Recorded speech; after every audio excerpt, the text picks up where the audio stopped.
Okay, good morning. My name's Gary Matsuoka, and we're here at Laguna Hills Nursery in Santa Ana on a Saturday morning. And today's topic is one of our favorites, growing avocados. Now, I will have to admit to you, I'm not an avocado rancher. I've never grown many trees in my yard. What we're really good at, and what my expertise is growing them in containers and getting them from. So we get them like this from our suppliers. On a lot of these, they have the date at which they were grafted. So this is Carmen. It was grafted 9/25/24. So this is less than half a year old. Since it was grafted, the seed is approaching a year now. They planted these seeds the end of last spring, and then they cut off the top and grafted on a branch of Carmen. Then we get them.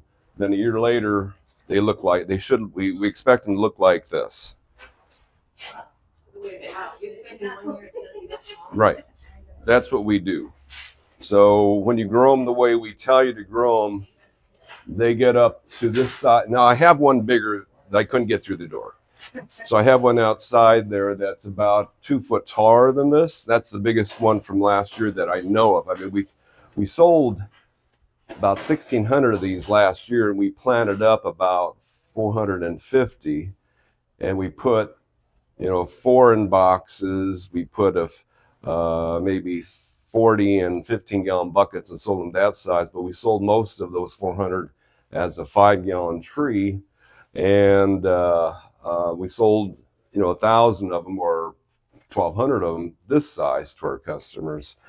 So now, so what we don't want you to do is plant these, we don't recommend you put these right in the ground. 2 reasons: they're so small, you step on them, you back into one, you'll probably wipe it out.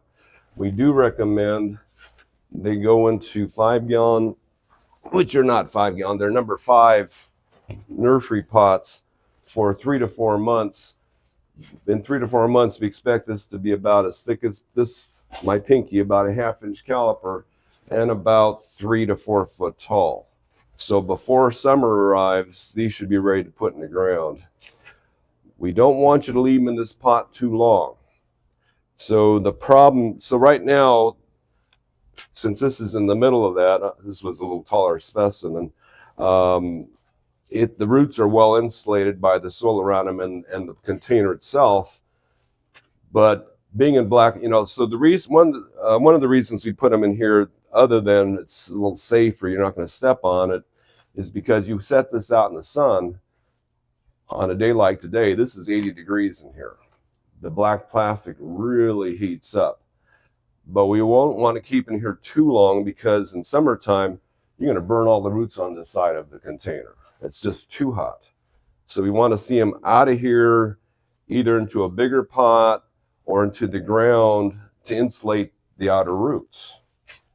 Because I've had some people said, "Oh, we had them in here since we bought them from you last spring." Well, it's like, okay, I'm expecting all those roots to be burnt up, in that pot. So it's better to get them moving into bigger containers or into the ground by summer. Because summer, anytime you get 90 degrees on them now, the last 2 years, we haven't had any heat at all in the spring. This year, we've already had 80 degrees in February, so this might be like 4 years ago when we hit 100 degrees in April. So in that case, shade the pot. You just tape some white paper to it. The growers spray paint them white when it gets real hot to reflect the sun. You just hang something on it or hide it behind something else. Do not shade the whole tree. We want them to grow, so they have to be in full sun to grow. When should they be painted the white paint on the tree? Well, we're talking about the roots right now. So I'm more worried about the roots at this age than anything else. Now, we find that if the root system's healthy, so if you put it in the soil we recommend, which is our top pot, which all these are in that, the roots would be about as healthy as they can be, and they they don't tend to burn easy. When we first started doing it, you know, we didn't get any burning like in the old days when we used to buy avocados from the other retail suppliers. And I won't name names, but any retail supplier we would get the trees from and put them in our nursery, at about a little over 90 degrees, the stems would start burning. We thought, God, avocados are really delicate. When we made up with Brokaw Nursery, who sells these to us, the trees we got from them wouldn't burn until they got to 110. So we said, okay, they have healthier trees. Unfortunately, Brokaw is evolving into a nursery. The original growers retired from age, and the newer growers learned from the University of California how to grow plants. So now they're growing them in compost, and we're seeing more burning on their trees now. So we buy them from them before they put them in compost. This is in perlite and peat moss, which we believe to be perfect soil for a small tree. Put them in our top pot, which has no compost in it. These will be really healthy. We don't expect to get any burning on this plant unless it hits 110, like it did 2017, 112, and then 2 years later hit 115. Now, when we had that heat wave, what we noticed is that the mature leaves on the tree were not affected. The heat didn't bother them all. It was all this new growth was just shrivel up and turn black in that heat. I mean, my daughter was out there watering the trees during that heat wave, and she said, yeah, they're just shriveling up in front of my face. Couldn't believe it. How, you know, the heat that generated on the plants, but it got the new growth. But that year stayed warm, and boy, these things grew so fast that year. We had some of our biggest trees by the end of that year because avocados seemed to love it between, say, 90 and 105. The area where they are native to seems to be that kind of climate, around 90 degrees. Of course, it's more humid down in Mexico where they're coming from. But, you know, we don't see any heat damage necessarily much, except on very new growth up until that temperature. So, so the health of the plant makes it a lot easier to grow them. In fact, what we should do is go ahead and show you how we potted these up so you know.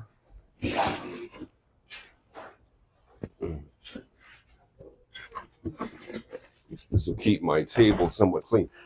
Now, we do recommend a new container. We're selling these for $3. You can use an old container, but you got to make sure there's no root rot disease in there. And you may not know anything about well, if you know what was in there before and it wasn't a plant that died from root rot, it's okay. If you want to clean it out, it's 10% bleach. You make a solution 10% bleach and wipe it in there. Because if this has root rot in it, you're in big trouble. So it turns out that these 12-quart bags of our top pot is pretty much perfect to fill that container. If it was 12 and a half, I'd be a little bit happier, but it gets really close.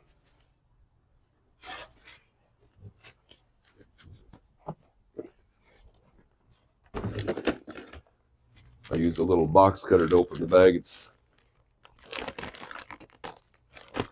keeps it one piece. If I use the scissors, then I have to throw away part of it sometimes. So usually we put in about 3 inches at the bottom of the pot.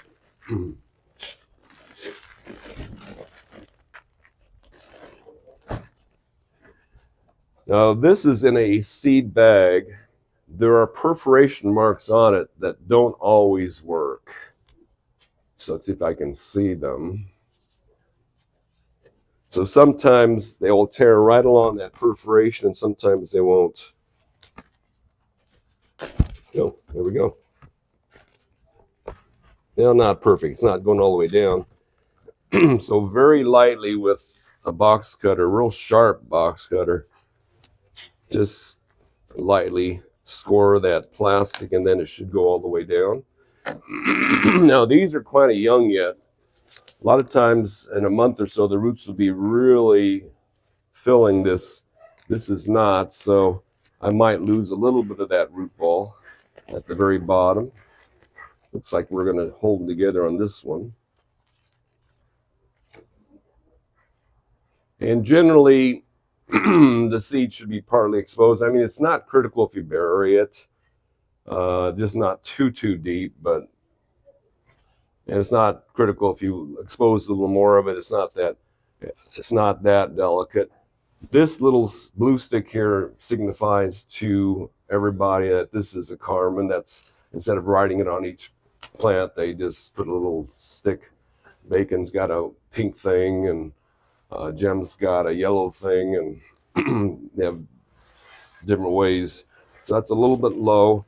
I'd like the seed to end up right at the level, right about there, right where the edge of the pot is, because when you water, it's going to drop down an inch or so.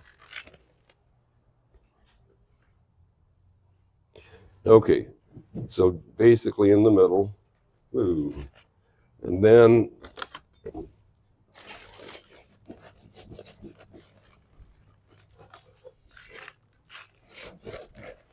we'll put the soil around the sides.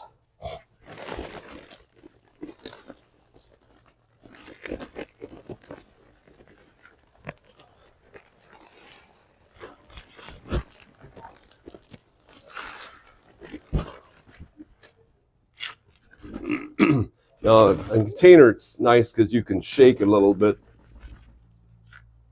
get that dirt distributed a little better.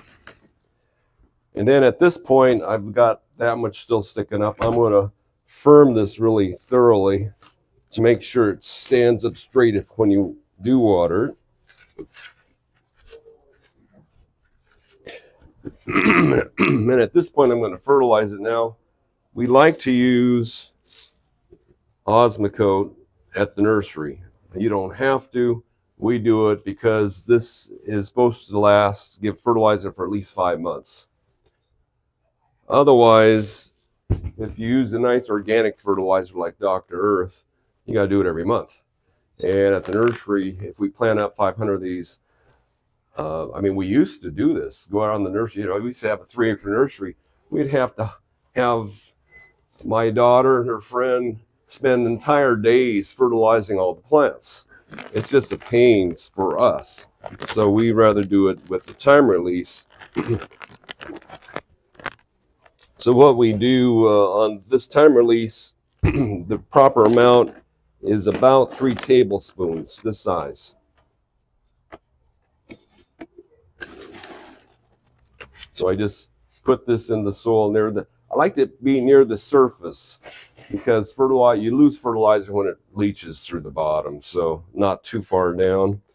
And then we like to get an organic fertilizer with a mycorrhizal fungus. I don't know that our supplier inoculates, this didn't tear properly, inoculates the soil with the fungus that helps the plant get its fertilizer. So the majority of trees and shrubs in the world depend on a mycorrhizal fungi to pick up and break down the organic matter nearby. So this is loaded with, it's got fertilizer, plus it's got the fungi that break down organic matter and the bacteria that do it too.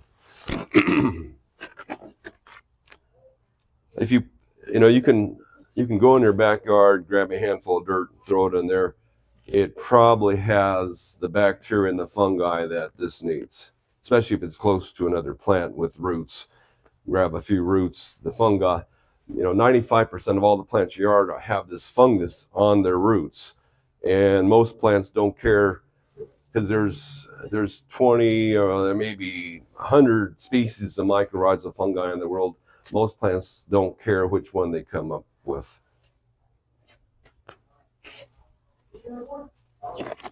So you can maybe you put a little less of this. You're just inoculating it. So put that. Name of this one?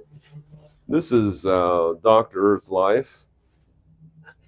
Now if you look at our shelf, we're switching fertilizers. Dr. Earth is getting harder and harder to come by. One of their former sales reps said they may be going out of business. So, but we can get mycorrhizal fungi in other products. We have BioLive from Down to Earth, and we can get little packages of just the fungus without the fertilizer.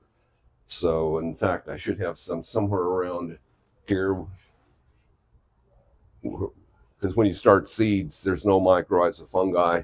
Always good to do it.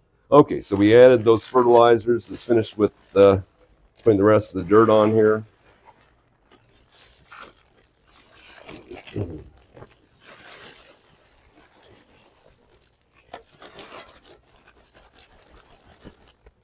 Well, that bag, that's about the level I want, within a ½ inch of the top, just to get the first watering in. Once the first watering settles, it'll go down another ½ inch, and after several waterings, you're probably 1.5 inches. But you got to water. The first watering is real important. You got to water it several times. I would say at least 3 times. I mean, you know, the problem with pots is there's holes at the bottom. So when you water it, the water can go straight through. Now last year we staked them up with wood stakes. This year we're being a little smarter and getting something skinnier so we can put it real close to the plant. So now you don't have to stake an avocado, but it just takes up less room in your garden if you do. So we'll put it real close to the stem. And I like fiberglass over bamboo because bamboo always has a curve in it, so your tree's always going off to the side. The fiberglass stakes are very straight.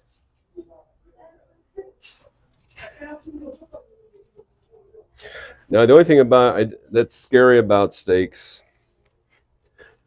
especially this height, if you have a kid, that's an eye point. You bend down and look at this thing, you spear your eye in there. So you might want to hang something on top, a little bottle cap or something to make sure you don't get that. This is a 3-foot stake. I've heard that 4-foot stakes are the worst height for adults. You bend over and you spear your face right in the stake. Okay, so that's pretty good. And as this grows, we'll continue tying it to there. I like to water it within a ½ hour when you do this. And then you end up with something that looks like that. How long until that person gets to that size? Oh, we just planted that. The plants coming in aren't all the same size. We'll have some that are this tall. Last year we had a lot that were only this tall, and we had a few that were this tall. This year they're more uniform. The grower, I'm not sure if the grower times them just for us.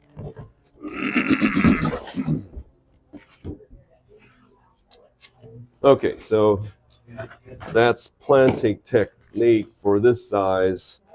Then when you buy summer, the trunk should be thick enough and the roots firm enough. You just grab the trunk, pull it right out of there. Or what we usually do is hold the trunk, tap the pot, and the pot just falls off. Then you can put it in the ground.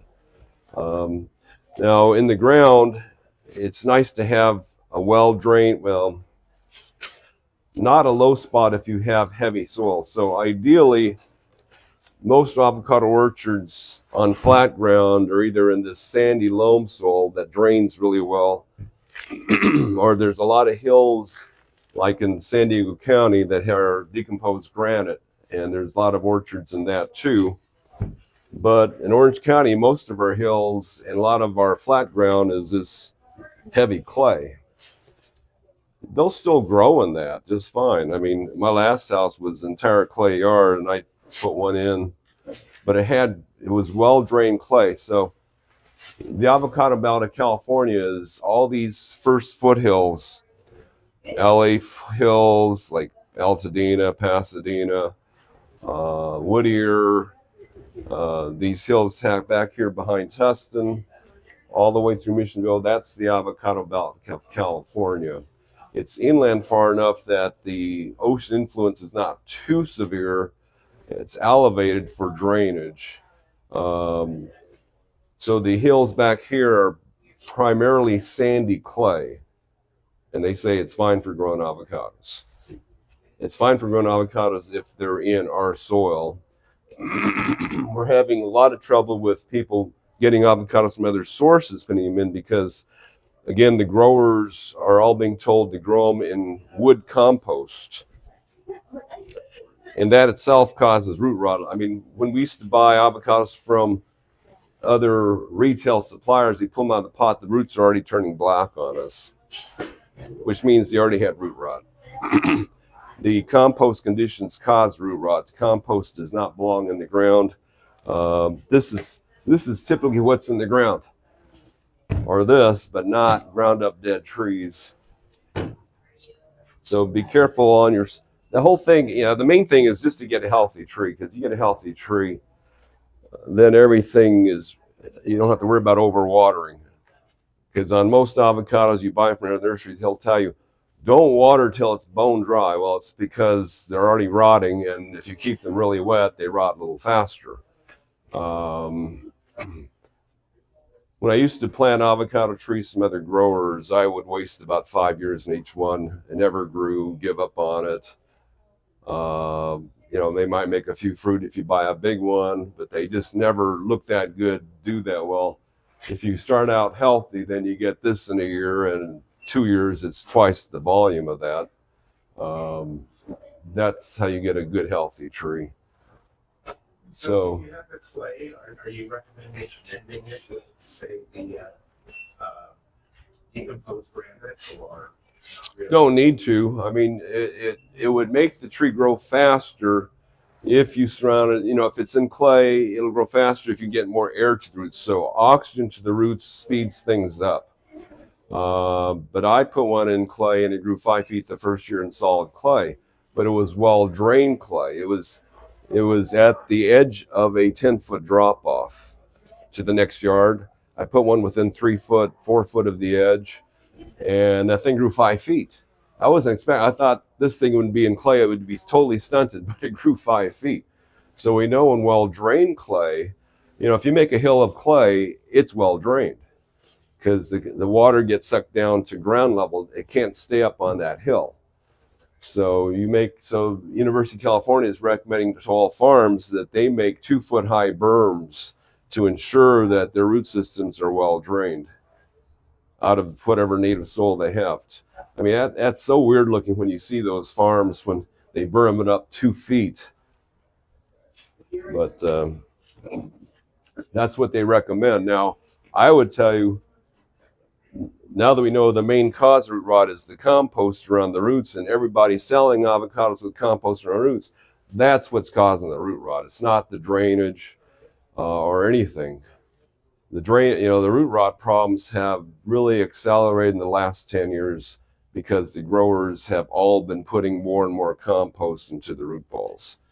I mean, back in the 1960s, we didn't hear that much about avocados rotting in people's yards. In the 70s or even in the 80s, didn't hear it that much, but nowadays, even Brokaw will tell you growing avocados is challenging, and nobody seems to get what the real problem is.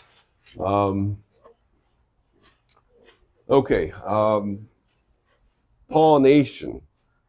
So there's a lot of misinformation about pollination going around too. So we've got,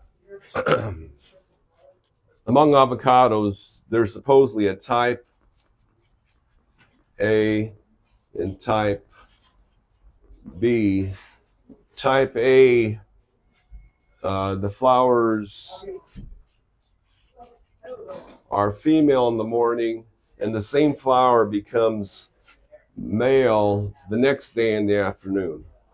On type B, the flower is female in the afternoon, and it's male the next morning.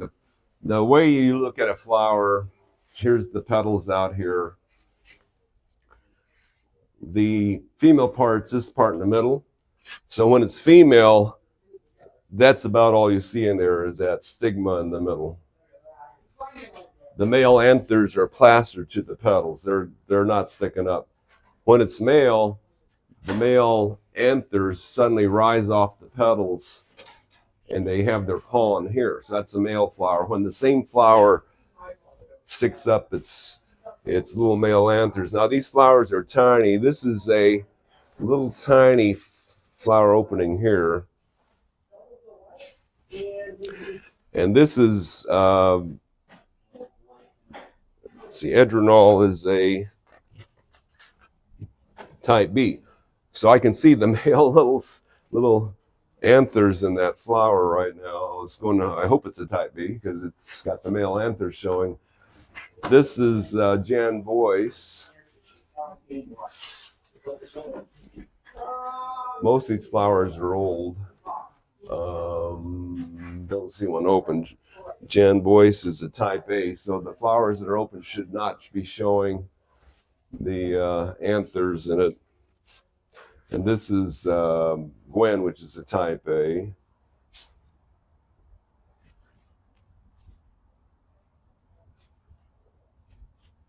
Here's a flower with the anthers are kind of glued to the petal still.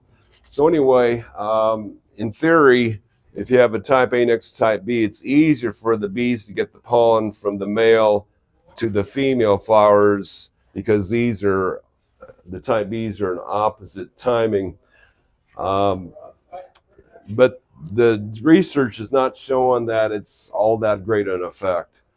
So the research was done on Hass because Hass is a commercial variety and the original Hass is not a great producer of fruit compared to a regular fruit tree. So they said an average Hass tree that's 15 foot across makes averages about 110 fruit per year.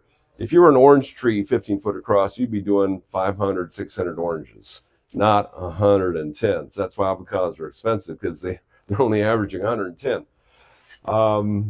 When they put a type B next to it, and the type B for Hass, the type B that was best was Zutano. They said Zutano was best by far among the type Bs that they found to pollinate Hass. So other type Bs weren't working as well. So what they said to do is, in a block of 9 trees, say you have 9 Hass trees, you take out the one in the middle and put a Zutano right there. So the Zutano can pollinate the 8 trees around it.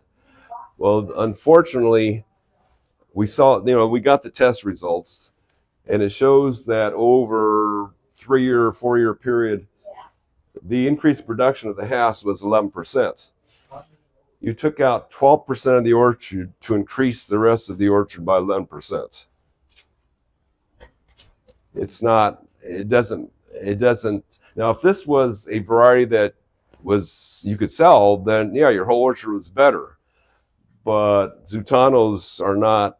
This is Zutano. It's not usually sold at the markets because it has a lot of blemishes on the fruit.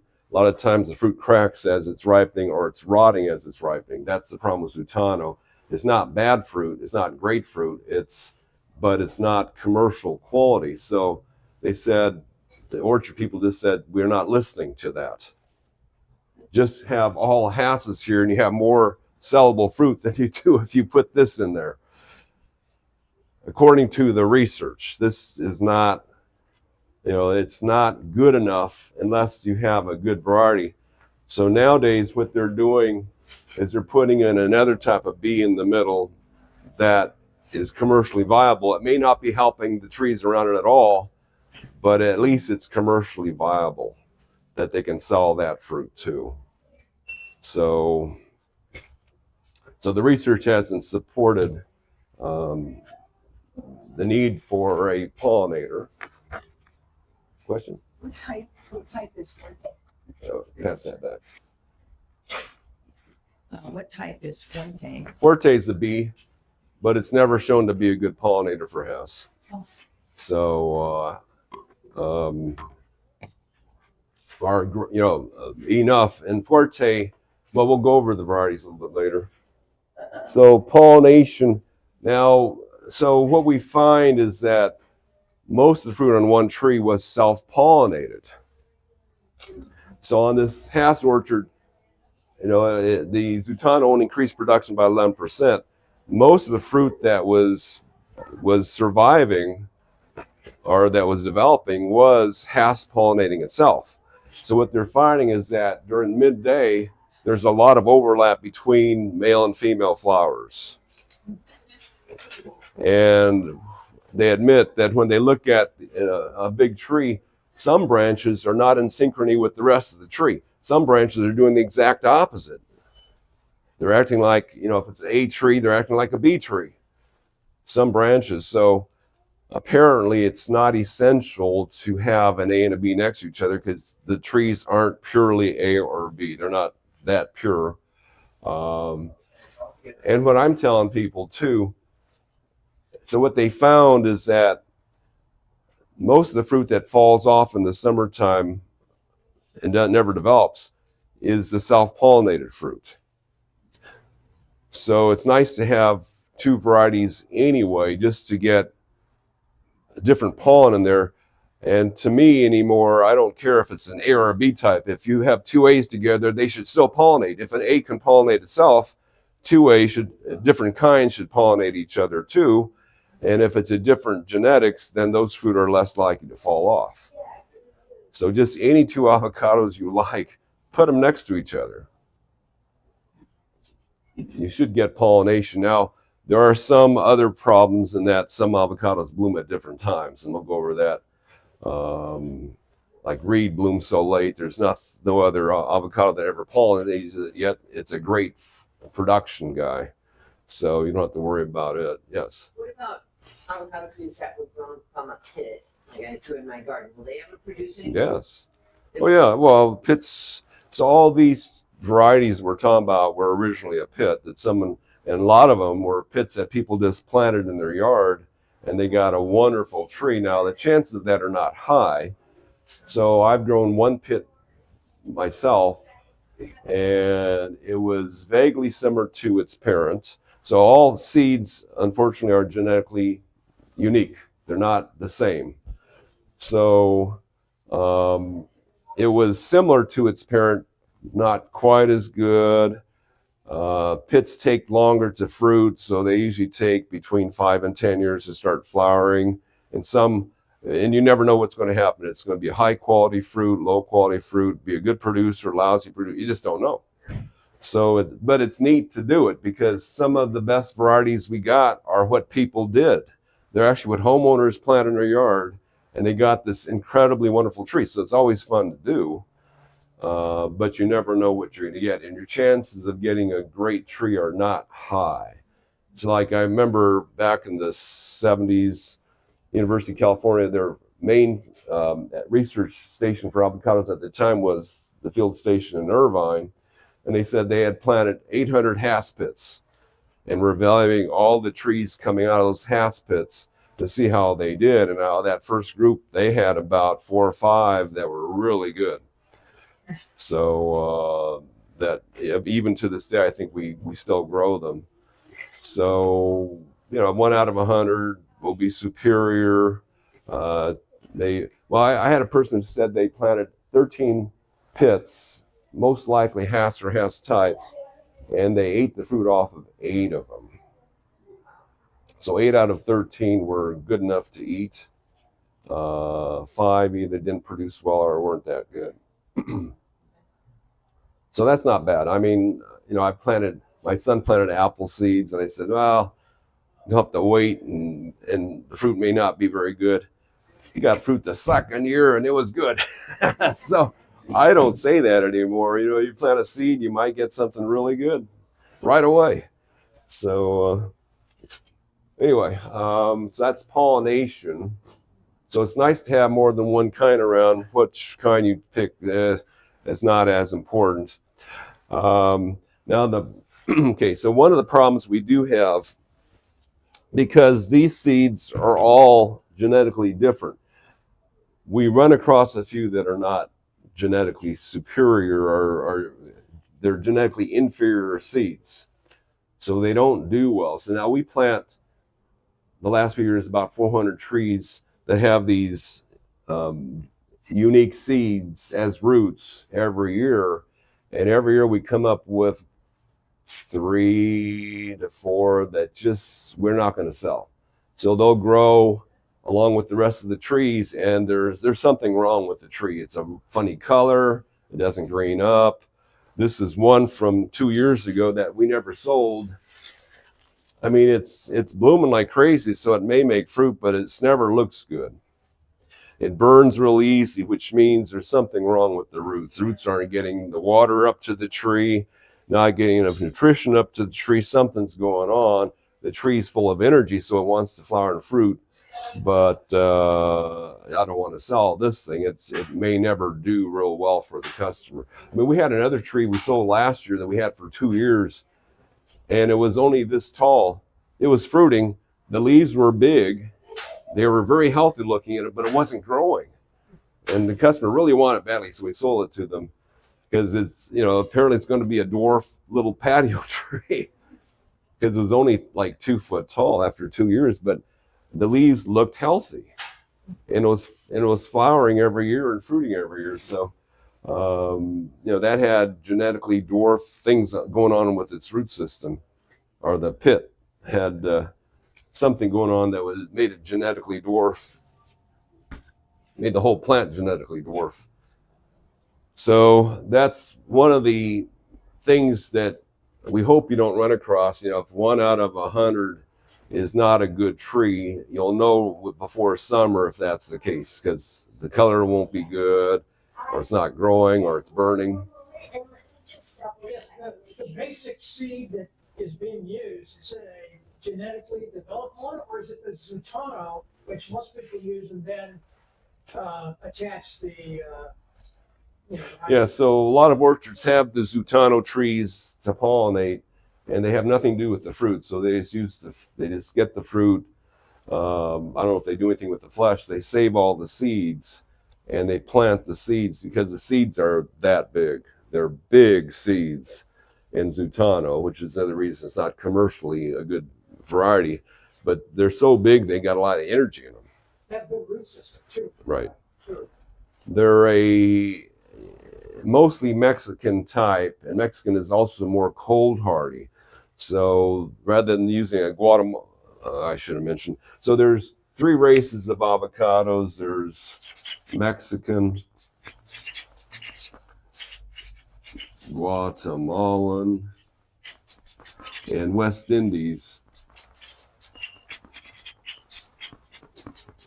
The best tasting are Guatemalan, but they're more tropical. They're more, well, they're medium cold hardy. West Indies are extremely cold sensitive, but they can take the Florida or tropical heat better. So in Florida, they grow the West Indies for the most part. The Mexican are more cold, the most cold hardy, but they're also really small fruit, hard to peel. They do ripen quickly though, 5 months to ripen from the bloom. Most of the Guatemalan avocados take a year to 1.5 years to ripen here. So we have to leave them, you know, they're on the tree a long time. Most avocados we sell are hybrids between these two. We only have 1 true Mexican and 1 true Guatemalan. 1 totally Guatemalan one, 1 totally Mexican one. Everything else is somewhere in between. So that's the races that we have. Hard to tell the difference. I think the ones that are more Mexican have more red in the new growth, but it's really hard to tell them apart. Water-wise, they need ample water, but I was just looking at the coefficient. So compared to a cool season bluegrass lawn or ryegrass lawn, avocado trees use 2/3 the amount of water that a grass lawn uses. So it's still less than a lawn. You want to keep the root system moist at least a foot deep. The roots go down a foot, foot and a half. You want to keep that area of the tree always moist. The only way to tell that is if you get a stick about as thick as a pencil. If you can push it down a foot where you're watering it by hand, you can push a stick into the ground a foot deep, then it's wet a foot deep. If you can't push in that far up the water, keep them moist. All the research we're getting from all the orchard research we're getting from around the world is showing that more frequent light irrigations are much more effective, better for the tree's health, and more saving on water than deep infrequent waterings. We don't know why the DWP keeps pushing that to people. Water deeply and infrequently, you'll make your plant healthier with deeper roots. None of that turned out to be true when they did the testing in orchards. It was the exact opposite. The less water you use, the more frequently you water, the deeper the roots went, the less water the tree needed to use. So a lot of the orchards are now switching to several times a day watering. So, 20 years ago was okay, every two hours, every 2 days on drip. Now it's every day or even multiple times per day. They said, yeah, the more frequently they turn the water on, the less they need to use. And the better the trees are doing. So that seems to be the latest research coming from the agricultural industry, which knows what they're doing. So on that topic, if you had a tree like this, you're saying water it every day or a few times a week? no, every day. Not much, but water every day. I mean, you want to keep the ground moist a foot deep to a foot and a half deep all the time. They don't want to run dry. Okay.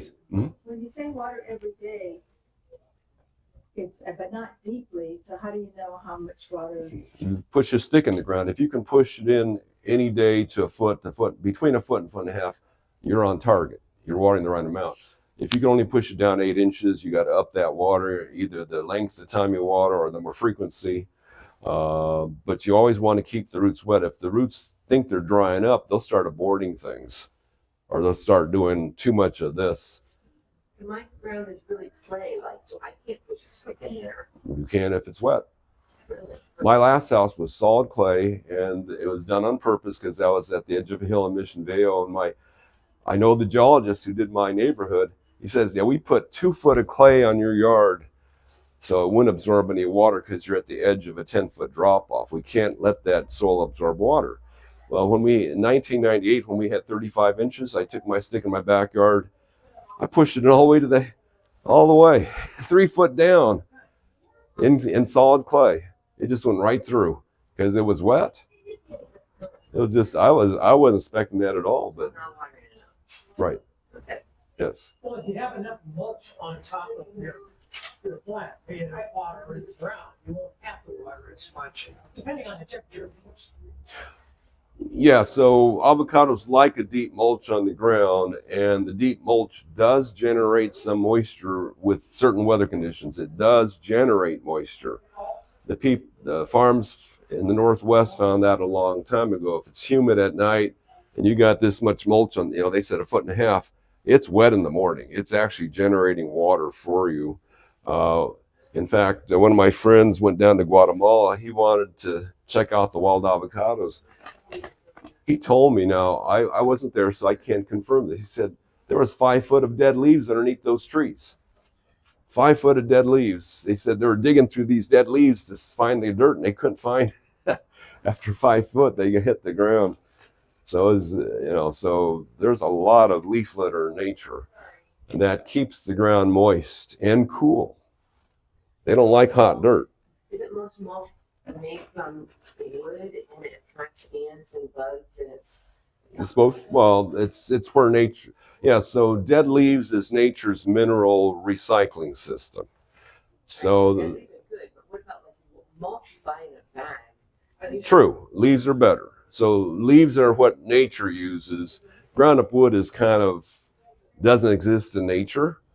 No tree when it dies grinds itself up into 1 billion pieces. That's all man stuff. So in nature, dead leaves is the best mulch on the ground. They said on average throughout the world, it's 5 inches deep. And on some orchards, they said we're going 18 inches deep. They don't have to water that as much. They don't have to fertilize as much. They don't have to do anything. They need mulch. Should I need mulch? You can just take leaves off. When the leaves from your tree drop on the ground, that's a good mulch. And just collect them. And most orchards now, they're being told, we don't want bare dirt in the orchard. Either grow something there, short ground cover, or let the leaves pile up. One of the two. You don't want bare dirt, because bare dirt, you know, a 90-degree day, bare dirt's going to be 120 degrees in the root zone. It's just too hot. When you have the soil covered with something, it stays below 90, which is perfect temperature. Ideal temperature for roots is around 85 degrees. So. Can we plant flowers or anything Sure. around? Oh, yeah. In pots? Oh, in pots. Well, you can do that too. Like, let's say we have that Sure. pot and we could put flowers. Yeah. Yeah, I mean, what they're finding is that when you grow plants in an orchard next to the trees, the orchard doesn't use more water because of that. So the orchard is losing water to the atmosphere, but if it loses it out of a flower next to the tree doesn't have to lose that water.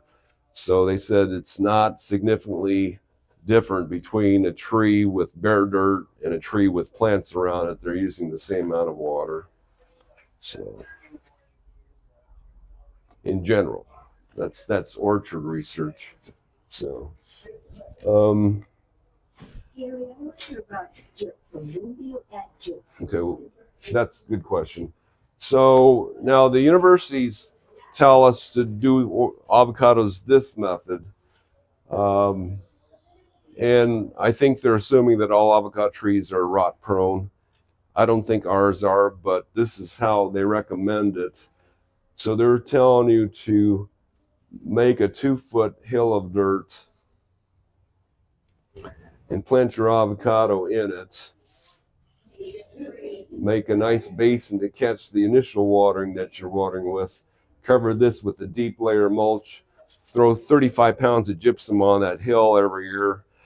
35 pounds is a huge amount of gypsum, but when we were buying larger avocado trees from Brokaw, sometimes they'd have a pot this big with one handful of gypsum right on top of it. I mean, that's a lot of gypsum. So gypsum,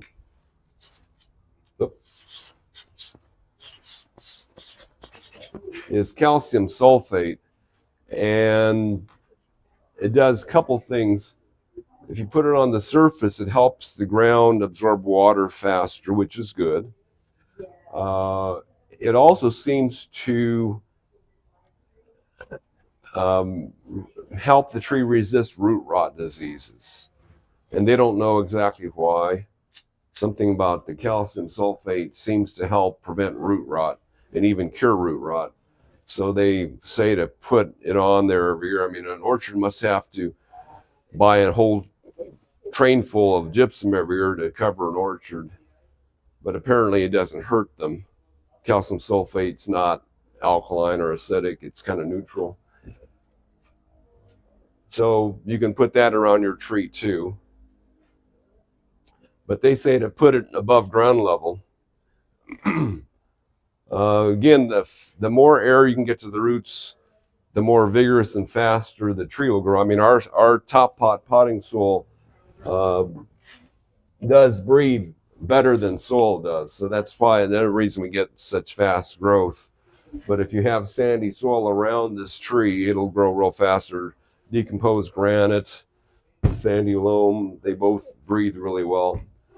My house, I made a hill because my backyard was clay and I didn't have any extra clay to pile up. I went and bought two pickup loads of this, made a hill about knee height and 8 foot across, and my avocado in there grew 6 feet the first year.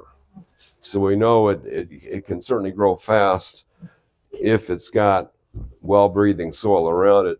If I were to do it again, I might use decomposed granite because this does move a little bit with water easier, decomposed granite, which is a lot of avocado orchards in Fallbrook are on decomposed granite. This stuff doesn't move easy when you squirt water at it. It doesn't. It's a little chunkier than sandy loam, so it doesn't move too fast or too much. If you put mulch on top of that, it doesn't move at all. Okay, the other thing about pollination that I forgot to mention is that one of the problems with avocados that the University of Riverside found out is that bees really don't like these. They don't like the taste of the nectar. So one of the worst things to have is orange trees or citrus trees near your avocado, because all the bees are on the citrus trees because it's much sweeter. So about 10 years ago, I had 5 avocado trees in my yard, and they were almost finished blooming.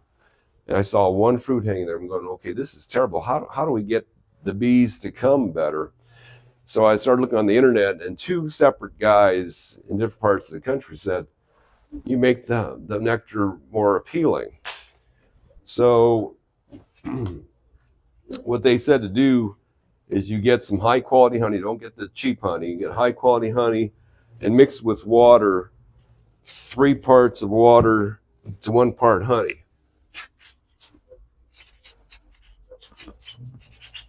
And we found out real fast, it's got to be hot water to dissolve it.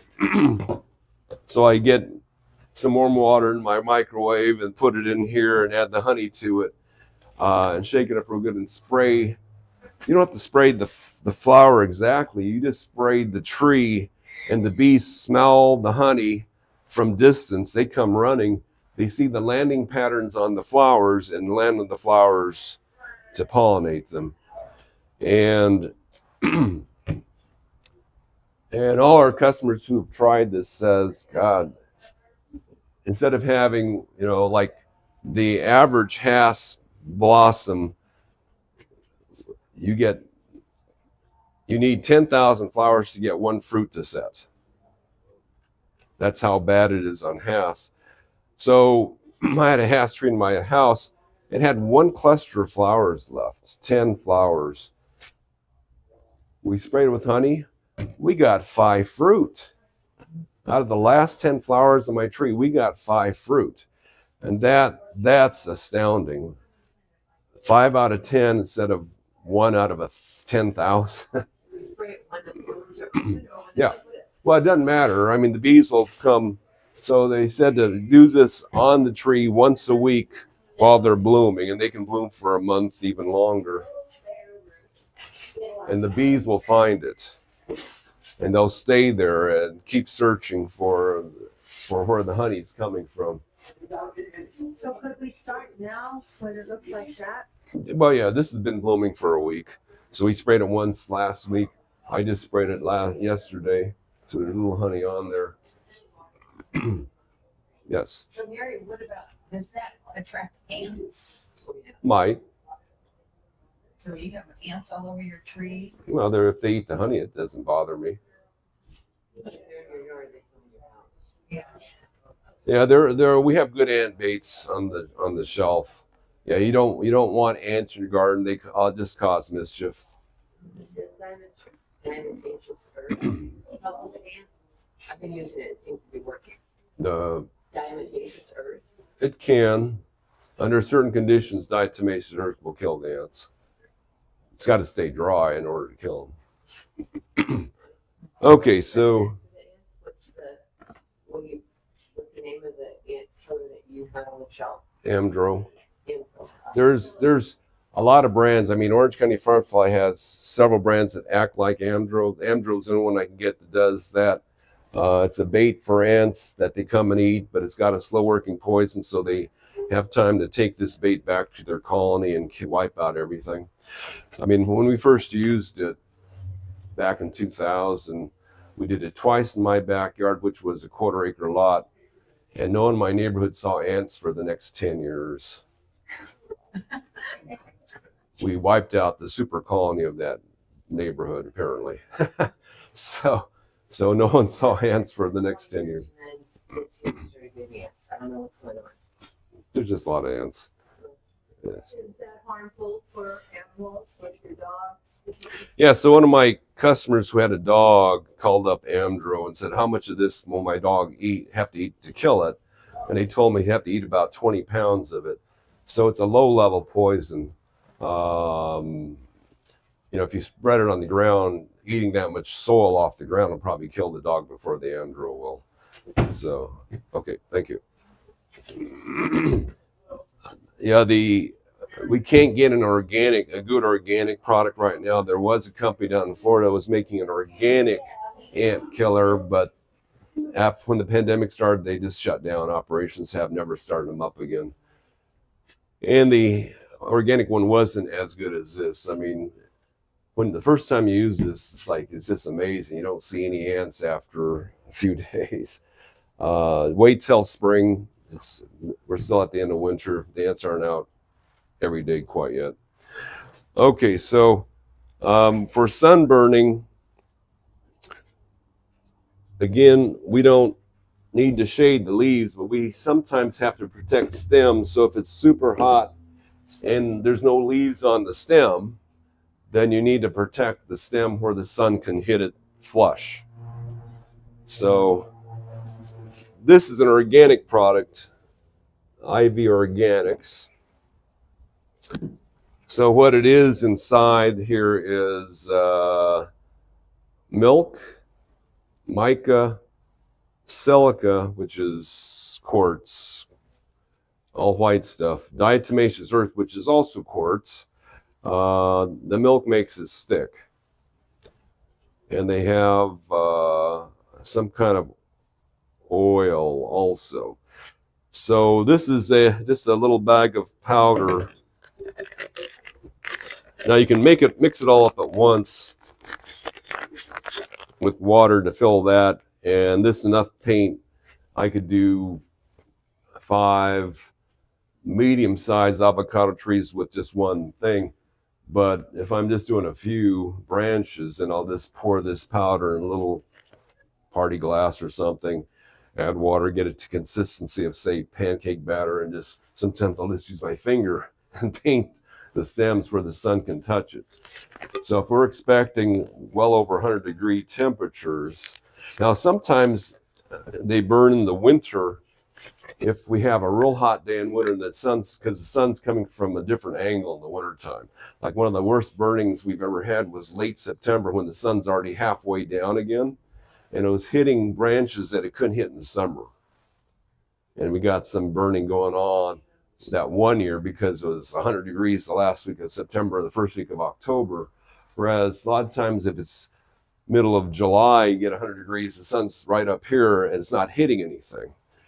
So they say in the wintertime, a lot of times they're real concerned if we have a hot day in winter.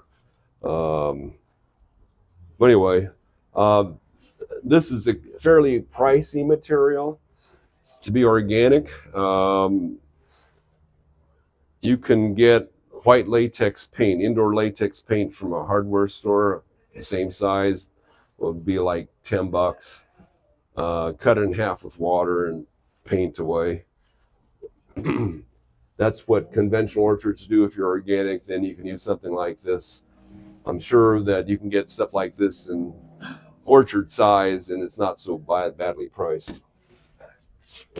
Okay, so that's sunburning. Pruning wise, most of the avocados we sell are considered dwarf, and apparently they're dwarf because they produce so much fruit. So Hass, which is a light producer, and they say Hass has one crop on average every 3 years, so 2 out of 3 years it's growing 3 foot a year. It'll eventually make it up to 20 foot. A lot of the avocados like this guy are such heavy producers that we've seen pictures of them in orchards this big. All their lives are this big. Just hundreds of fruit on them this big because the fruit weighs so much that he can't grow. So, but otherwise, like this is supposed to be a big tree, but it's fruiting at this size. So if you want, you just keep it pruning it so it doesn't get any bigger. The best time to prune is after the crop's off, but not too close to the next bloom period. So most trees gather energy to make the flowers in the fall. So you don't want to prune it mid-fall or after fall. You want to prune it, say, in summer, so that it'll regrow leaves in fall and then get the energy to make the flower buds. And what we're being told too is that on any orchard tree, a 5-foot wide tree, maybe 7 foot by 5 foot, 7 foot by 8 foot high, is fully productive because the sun can make it all the way to the center of the tree if it's only 5 foot wide. If you have a 15-foot wide avocado, you've got that'd be like a 10-foot core in the middle of that gets no light at all. And yeah, you're wasting your yard. So the outside of the tree fruits, the inside can't. So if you keep your trees smaller, they'll be more productive. I had a friend who had, I never thought about growing avocados in pots until a friend of mine showed me the one in his backyard. He had a 24-inch box tree with an avocado that was about this tall in it. I counted 80 fruit on that tree. I'm going, okay, they can fruit in a pot. I didn't think they'd ever fruit that well in a pot, but that was a reed. Reed is a heavy producer. So now in containers, you only got about 10 good years in a container. So be aware of that. They get root bound in there unless you go in there and full with the dirt, get rid of all the dead roots and the root bound roots. My dad was a bonsai artist. He was well practiced in this. You pull the bonsai out of the pot, take off half the roots, put new soil around it, clip the tree back, put it back in the pot, good for another 10 years. Hard to do that with a tree in a box. In fact, these boxes don't last 10 years. Now, our customers have shown me their plans. They made boxes out of wood that they can take apart, put new pieces of wood on it, bolt new pieces of wood, take it off, fix the soil, put the wood back. So that you can do things like that too. And there are wood 10 years ago, we had a supplier who made wood boxes out of plastic that had bolts on them. You can unbolt them and bolt them back together, which make it easier to do that operation. They're out of business. They didn't sell enough of those because wood boxes are a lot cheaper. So, and wood is nice. It insulates the roots pretty well. So. At what point do you remove the stakes? When you think the tree will stand on its own. It's always a guess. I mean, I've removed stakes, then had to put them back a month later when the tree started doing that. So I just leave them on until the stake decomposes, So. Okay, so size-wise, most of the trees will flower at this size, so you don't have to let them get big. Because again, if they're not fruiting, they can grow 3 foot a year until they're too big. Now, the way they used to do it in orchards, they don't do it as much anymore, is that about every 10 years, they would stump the tree. So I had to try this. I did it in my yard. I had a bacon avocado that was 20 foot. If I stood on the wall, I still couldn't reach the top of it. So I got my chainsaw out in winter and chopped it down to that height. So it was a stump this big around in my yard until about May, and then it started growing, grew 6 feet and bloomed the next year. I only lost one crop. And that's what the orchards used to do. They used to do it because the trees at 20 foot high were just too high. So we'd just stump them. One by one, they would stump the trees. In fact, during the last drought, 2014-15, a lot of the orchards in San Diego area said, we're going to stump our trees this year so we don't have to water them. Because we don't have any water anyway. So they just stump their trees, and they don't have any foliage for about 4 months when you stump them, and then they grow back, and then you have to start watering them again. So nowadays they said they just cut them every winter, cut the tops of them, so they don't lose that year. Okay, any other questions on fertilizer wise? When they're young like this, we just keep them well fed. Keep feeding the Osmocote or your organic fertilizers. Just keep feeding them as often as it says to feed them, or if often if you use organics, it's hard to overdo it. You want to get a nice big ball of green leaves like this to protect them from the sun burning and protect the fruit from sun burning too. And once they're at your production size, then the only months of the year that it makes sense to fertilize them according to the research is November, before they make flowers, so you make more flower stalks, in June after the fruit sets, because if you feed them when they're trying to make fruit, they suddenly put on a lot more leaves and abort their crop.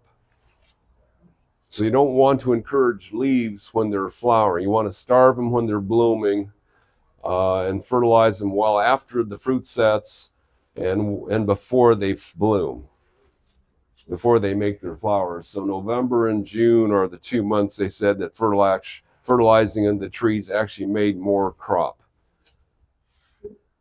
But again, when they're young, you just want them to grow. Get them big, get them full. When you say young, what year? Like the first year, the second? Some trees grow so fast after 1 year, it'll be fine. You can go, okay, it's already 8 foot. I mean, after, we sold, last summer we sold 4 avocado trees that we had had for a year and 3 months. They were well over 10 foot tall, each one. So yeah, that's big enough. And we had to trim them because they would have been well over 6 foot wide on top of that. So they were growing fast. So we were happy to sell them at that point because they were just too big for our nursery. So yes. Gary, does it help to add bone meal to the plant to help get flowers? Well, okay, so the thing on bone meal, we heard that bone meal is effective about 3 or 4 years after you apply it. So it provides phosphorus, which plants need. Now, the thing about Orange County soil is it's really high in phosphorus. So if you live in Orange County, you should never have to apply phosphorus to the ground. If in a pot, you do, but in the ground, you do not. I mean, we just got another test result. Someone sent me their test results, analysis of their soil, and they had a high level. The phosphorus is above that level in the ground in Orange County. In their yard, it was well above the high level. So we're missing potassium, we're missing nitrogen. We need more of those two. Most organic fertilizers have everything in them. This has both potassium and nitrogen in it. So, okay, I should mention the bugs. So there are some, 1 second, I've got to get some leaves out of them. I forgot to bring 1 second. Susan?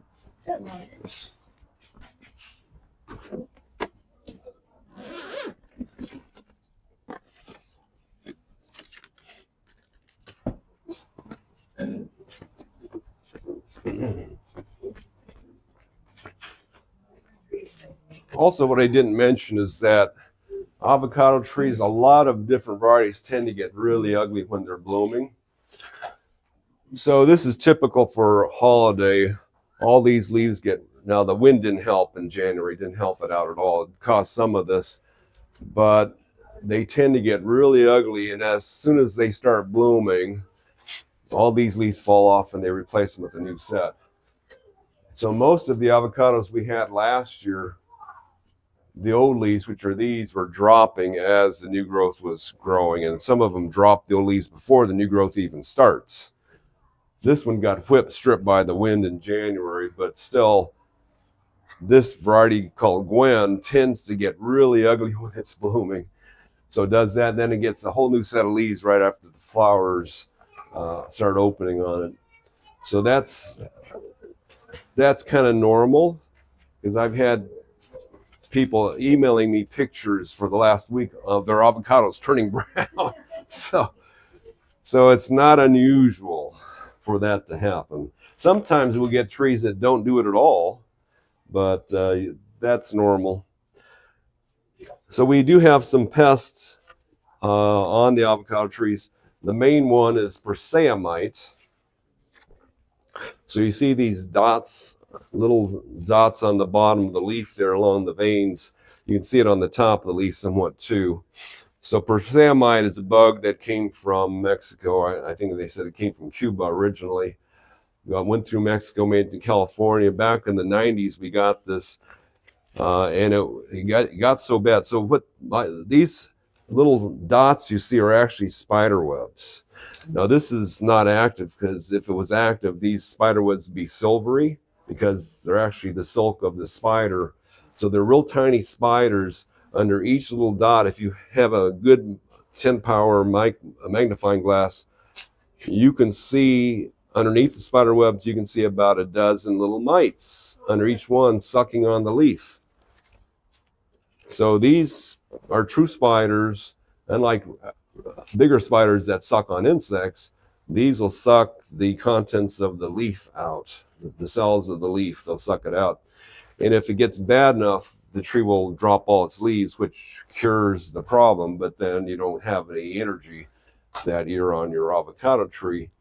So the University of California went down to the Central America and brought back the mite that eats this mite. So, so what's going on? So this mite not only eats avocado leaves, it eats camphor trees, which is an ornamental tree. It might even eat Laurus nobilis, the bay leaf, because they're all in the same family. So what happens nowadays, you get a wave of the persimmon mites going through a neighborhood about every 2 or 3 years. And then the predator mites are falling behind. They're all blown by the wind, so they just kind of fall behind them. So the orchards don't treat this anymore because the predator mites are out there. Oil spray does get rid of it pretty well. When they first came up here, we sprayed this on the trees, and one shot did it really well. But it doesn't work quite as well as it used to. There might be some mites out there that have developed snorkels or something to make them immune to the oil. So we usually have to spray them a few times nowadays if you want to treat it. Again, it doesn't get nearly as bad as it used to before the predator mites came out. If you look at a magnifying glass, the bad mites are real slow moving. The predator mites are real fast moving. So if you see a mite zigzagging over your leaf, that's a good mite. They're like lions and tigers. They run around and eat the other mites. That's not organic, right? Is it organic? Well, it's not an organic source. This is oil, but it's got the organic label. Okay. Because they really don't, Safe. yeah, it evaporates. So it kills by suffocation, and within a day, within 12 hours, it's totally evaporated out of the orchard. So what kind of oil is that? Neem? Mineral oil. Mineral? Okay. We have neem oil too, but you have to be careful with neem. If you left a bottle of neem outside last night, it would be jello. It gels real easily when it's cool. First time I used neem, it was February. Threw it in my sprayer and it just gelled on the wall of my sprayer. I couldn't get it off. So if I ever use neem again, I put hot water in the sprayer first to make sure it doesn't gel on the wall of the sprayer. So it is a little bit of a pain because it gels so easily. This stuff doesn't. This stuff it smells better too. So I should mention, so garden foss can pretty much cure Phytophthora root rot, which is one of the root rots that avocados get. Unfortunately, it's hard to tell if an avocado gets. Now, when avocados get root rot, what they look like is they look like this. The leaves get smaller and smaller, and they get burnt on the tips all year. They look like that. So when they have root rot, not enough roots, the leaves get small. They're usually at the end of the branches. You can spray this on the tree. The proper instructions are to inject it into the trunk. And but this was developed by a university in South Africa, and they said you can bring back just about a totally dead avocado tree to life if you inject it with the garden foss. But you can also spray it on. Yes. Gary, back to the bad mites. Can you spell that bad mite? They do. They do.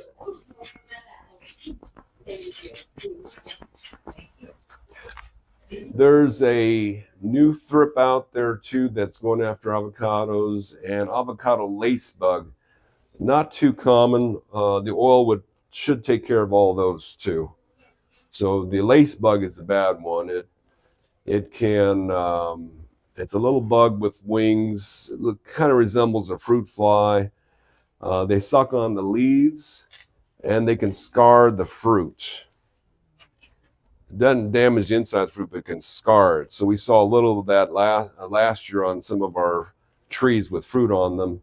But a customer brought in, and it's a recent introduction. So when a customer brought it in for the first time 2 years ago, we had to look it up, and avocado lace bug.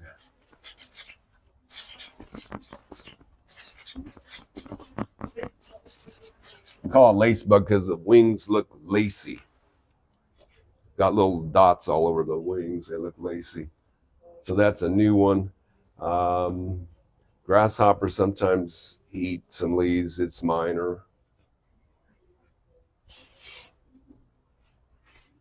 Okay, so I think we got the culture taken care of.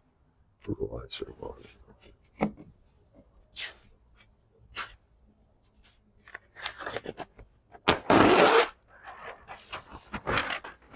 Yes. I have a question about pruning back. Is there a certain spot on the branch you should clip?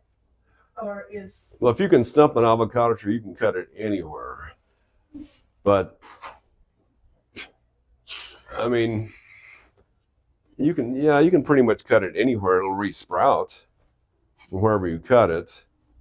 because I have limited space in my backyard and I just would like to have an avocado tree within a planter in the ground. Okay. What I forgot to mention just now is that the University of California at the I think it's at the Irvine Field Station, one of their newest projects is espaliering avocados, growing them on fences. So in Japan, they've had to do that for the last couple of generations. They grow them in greenhouses there. So in Japan, they grow them in big pots. They're inside a big hut.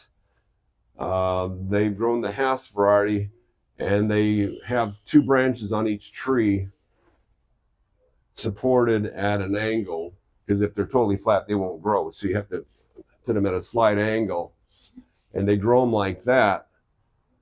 And what they found is that if you support a branch, so the problem we have with avocados, the fruit's so heavy. If the fruit forms on this branch, so this branch is out in the sun getting a lot of energy making flowers. The fruit forms on here, the fruit's so heavy, it just does this. That branch may never see the sunlight again. So the tree's got to grow a new branch that comes out in the sun to get energy to make fruit. So it wastes a lot of its time and energy making new branches. We found that if you support the branches, you just get fruit forming all over that branch. So the first time I saw this in action locally, I saw 2 trees the same year. So we were at the Great Park. We had planted a Carmen at the Great Park 2008. And in 2012 or so, my wife, maybe 15, my wife and I were there looking at the tree to count the fruit on there because Carmen's supposed to be a real good variety. There was one branch about this high off the dirt, about a foot off the ground, that was about 5 foot long, 50 avocados on one branch. There was more avocados in that one branch than the whole rest of the tree. We're going, my God, what's going on there? And then later that same year, I was at a house. They had a Hass tree on their flagstone pathway. And there was one branch laying on the flagstone, covered in fruit. It's going, okay, this is too much of a coincidence. Both branches are being supported. The fruit's being supported by the ground. And it's because if you support the branch, you can't dive into the darkness. And those branches are super productive when they're tied up like this. And apparently in South Africa, they've done the research for over 10 years, and they're doing espaliering of all their avocados too in South Africa because they make more fruit. So University of California is going through a lot of different cultivars or varieties to see which ones Espalier the best. I mean, I would tell you, if you just support each branch with fruit on it, that'll help it produce heavier in a smaller area. But it's just astounding, you know, the one branch with 50 fruit on it. I mean, that's all you need. You need, you know, if you had 2 branches with 50 fruit on it, that's enough production. That's crazy production. So we're just amazed. How would you do that, support it? What would Stakes you and do? wires. Stakes and wires. I mean, that's what they do in Japan. They use wires. So it won't, if the wires get hot. Wires don't get hot. If you touch a wire fence in the middle of, if you touch, you know, a wrought iron fence with pieces this thick, it's hot. But a little wire just can't hold that much heat. It just radiates off of it. So wires, I mean, if you want, you can use plastic coated wires, whatever you want to do. But support the branches and they'll fruit much better. So that's one thing that we don't know yet. I mean, Holiday is one they're trying because this thing is very vine-like. If the stake wasn't there, it'd pretty much be flat on the ground. So Holiday is a natural for that. It's not quite as productive as some of the other varieties though, but it's very good tasting. So we'll go over the varieties.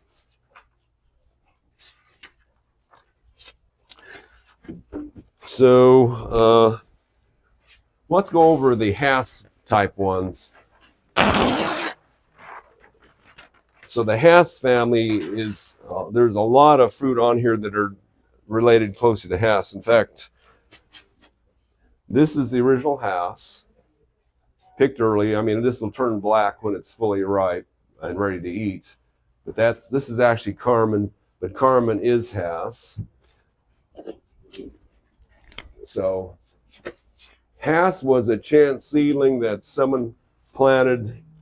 Well, Rudolph Hass planted it, or somebody planted it for Rudolph Hass. They were going to use it, planted the seed, and they were going to graft Fuerte to it, and the grafts didn't take. The Hass seedling baby was so strong, they just left it, and they got the fruit off, and that became Hass.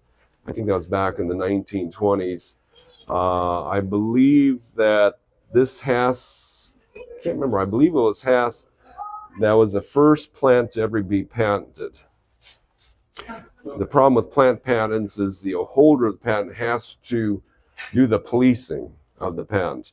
And he says, Rudolph Hass said that he couldn't stand it.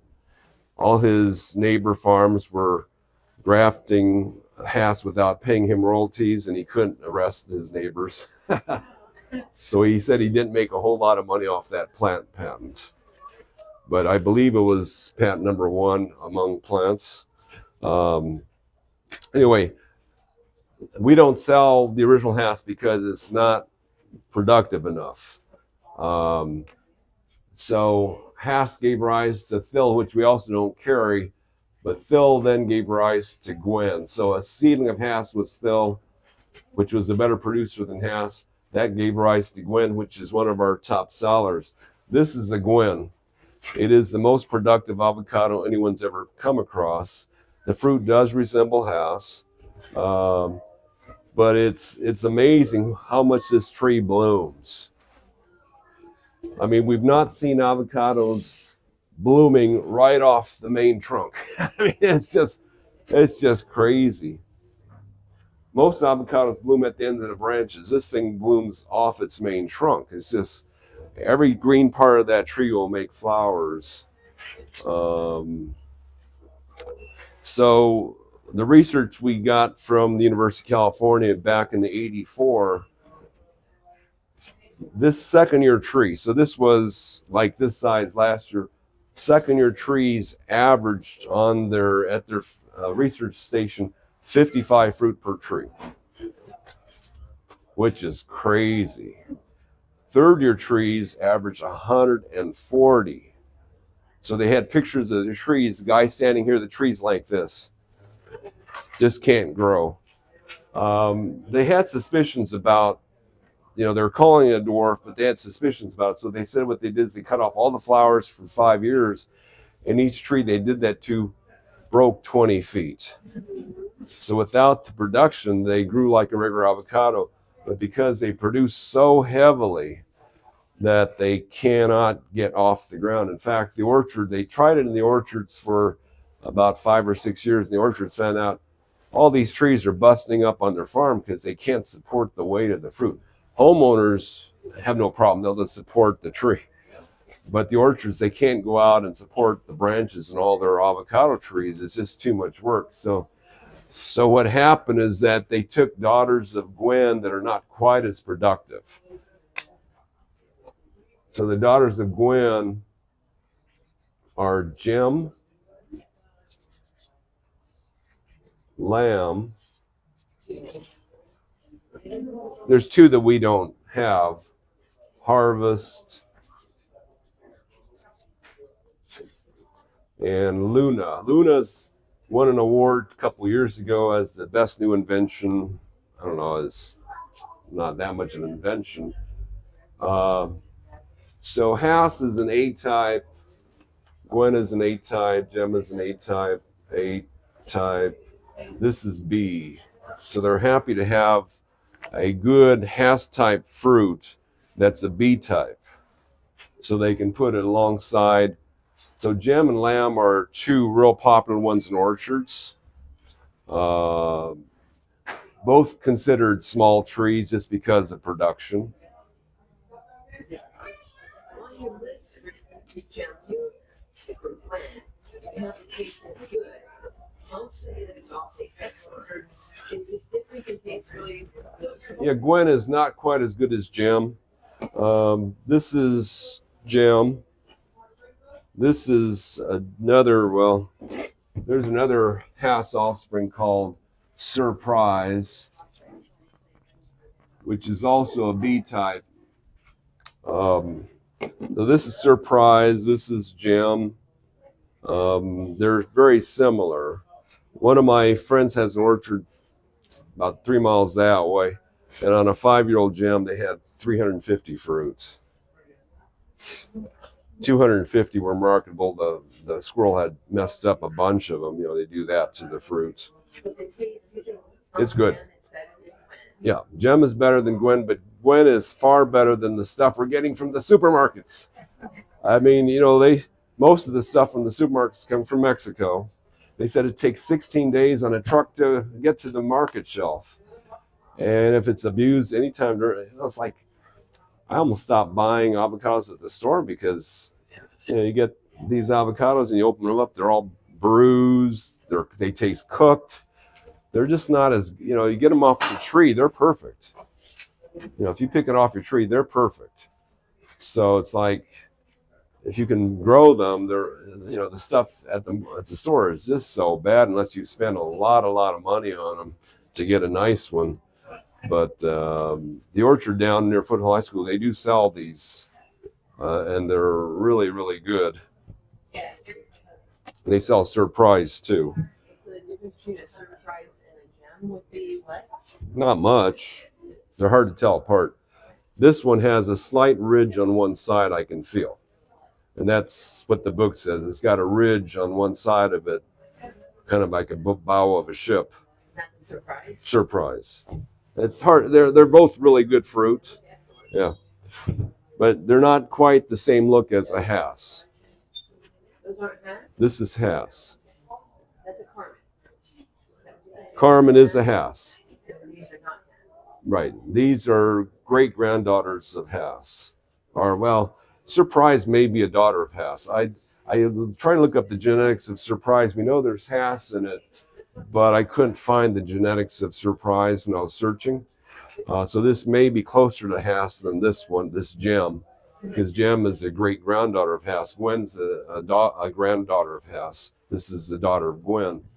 Now Lamb is much darker, even on the tree, and smoother. So in the fall, summer, fall, lambs ripen. So if you see an avocado at the store in the summer, it's darker and it's smoother, those are lambs.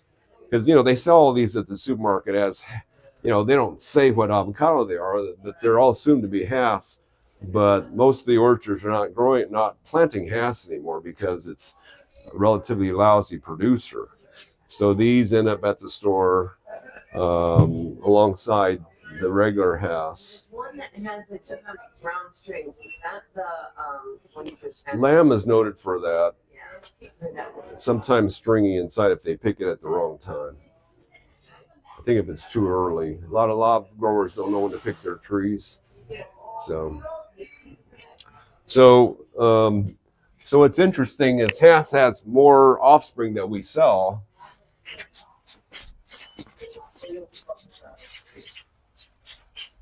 And I think Pinkerton is also one of those. We couldn't get Pinkerton this year. We ordered them and they didn't show up. This is Don Gilligley. It's a dot. So Mr. Don Gilligley, who lived in La Jolla, planted a hasp in his backyard and he got fruit like this. Pinkerton looks very similar. This is really good. Most people who eat this will tell you it's better than Hass. The skin's a bit thin. It's got some faults. The neck usually ripens slower than the bottom does. So it's not as even a ripener. But when you eat it, it's real nutty, creamy inside. It's got a fairly high oil content. And when you first eat it, you go, okay, it's good. But you keep eating it, and the aftertaste is incredible.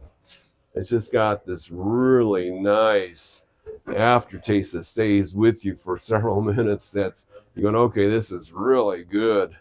The fragrance of it apparently is really, really good. So a lot of people have told us this is the best avocado they've ever eaten. Now, the interesting about Don Gilligley, so most avocados, one bloom period, one harvest period, although it's a very long harvest period. Most avocados, you've got a 5-month window to pick the fruit. So like original Hass, February through June. Gwen, about the same time. Gem, about the same time. Lamb takes longer to ripen. Lamb is summer, fall. Now, most avocados, just so you know, you can eat them early and they're not bad. They're just better if you wait longer. Luna, I don't recall. I don't know So Luna is where we may not get this for the next 20 years till the patent wears off, because the people who are selling this, you have to sign a contract and pay royalties. Wow. First avocado they're trying that on, because you release Gem, Gem was available back in 2000. It's not appeared everywhere because people were propagating it illegally. So now with Luna, they're trying a different approach. You have to sign a contract and pay the holder of the contract royalties every year if you have a Luna tree. Like, who's going to do that? You have to be real serious about avocados if you can do that. So we're not going to get Luna. Okay, so Don Gilligley's real interesting because everybody's seeing two distinct blooms and two distinct harvest periods on the same tree. So the first year we grew Don Gilligley here, we had 22 fruit on it. So it's a good precocious variety like Gwen is. But after my daughter took it home, and after several years in her yard, it would bloom in January and set fruit. And in May, it would bloom again and set another crop. 2 different crops on the same tree. The first crop will hang till April. The second crop hangs till August. And our customers, so we had first heard about from one of our customers who was growing Don Gilligley. He brought us fruit in April and he brought us fruit in August. Now on the April bloom, the first crop we grew, one of the fruits fell off. That year we had a real bad Santa Ana in November and knocked a tree over. It was in a 24-inch box. 2 fruit fell off. I was thinking, it's 5 months too early. There's no way. But I didn't throw the fruit away. We left them on the counter, and in December we ate them, and they were excellent. We went, okay, this is weird. So 5 months before April, it was excellent. So that means that's probably its harvest period is December through April.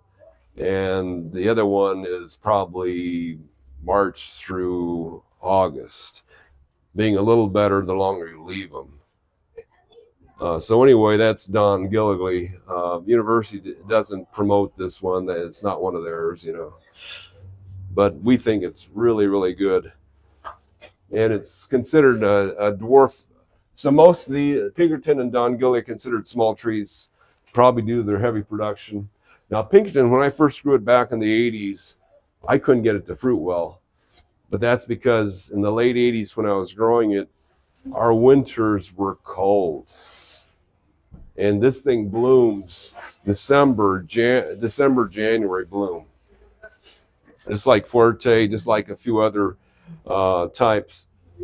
And the bees weren't, you know, there's no bees to be seen. It was just cold, 50 degrees in the daytime, 20 something degrees at night. Couldn't get any bee activity. I gave up on Pinkerton in the 80s because it was just couldn't get any bees to come and get fruit on it. Last 10 years, no problem. Our winters are so warm now that the bees are out, so we don't have that same problem anymore. Pinkerton is winter, spring, bloom, and harvest, and so is surprise. So those are all closely related to Hass, even though some don't look like Hass.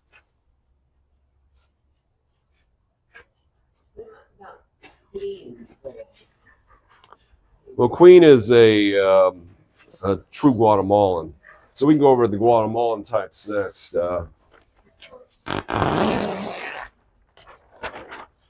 So Hass is mostly Guatemalan, a little bit of Mexican in it.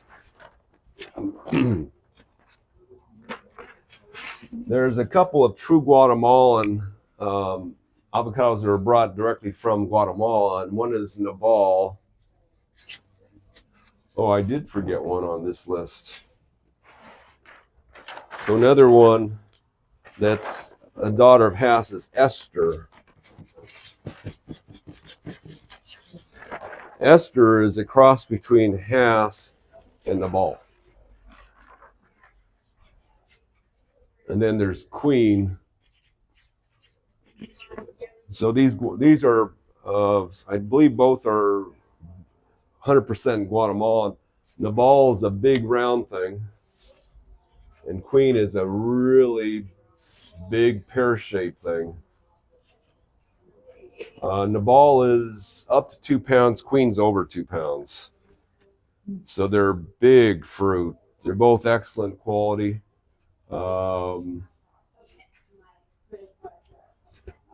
We carry Queen. We've noticed it's a delicate tree. So I don't know, it doesn't like winter at all.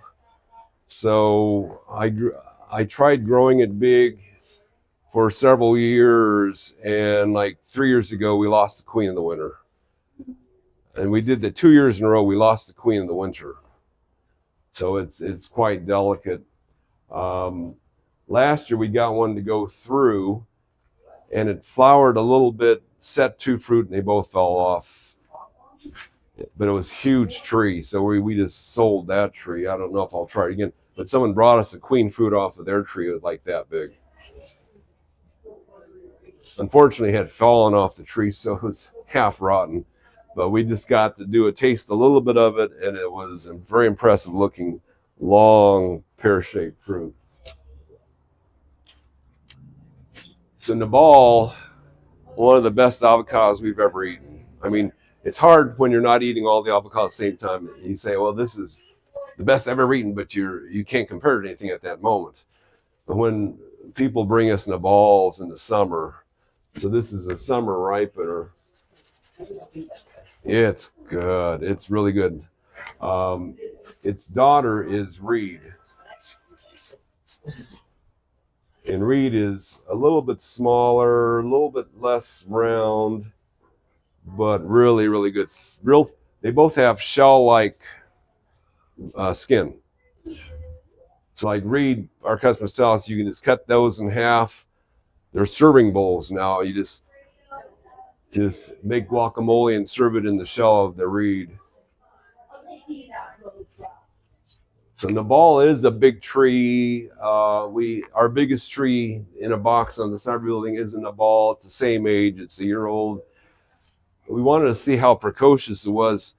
Now, what we've noticed is that the biggest trees that grow every year usually don't bloom. They put all the energy into growing instead.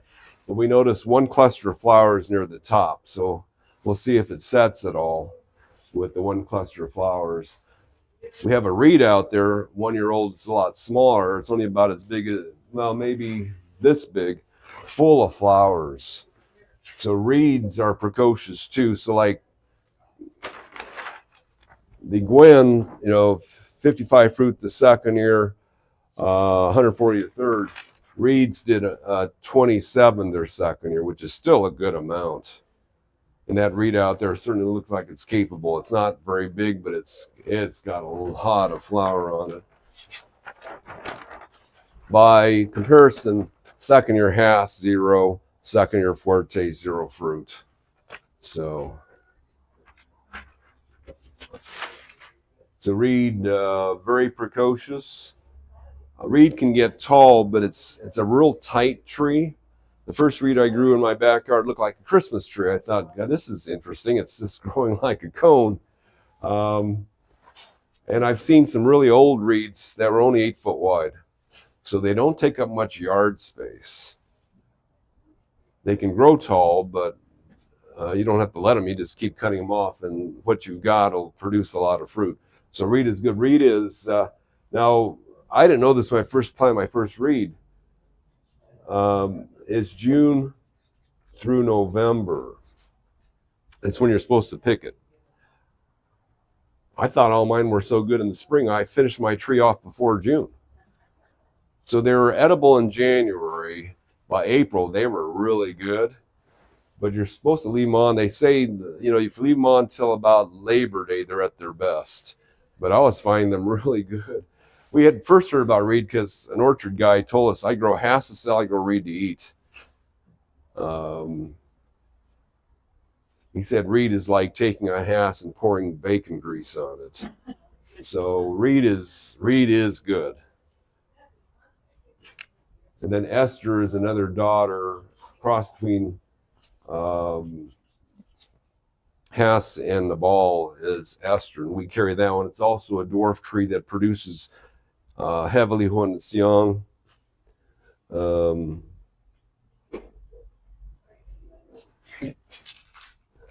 Okay, then we have the Fuerte. So we carry Fuerte because people keep asking us for it. Fuerte is not its average crop is pretty poor. Occasionally you'll get a good Fuerte tree. Now that the winters are, at this period of time, the winters are warm.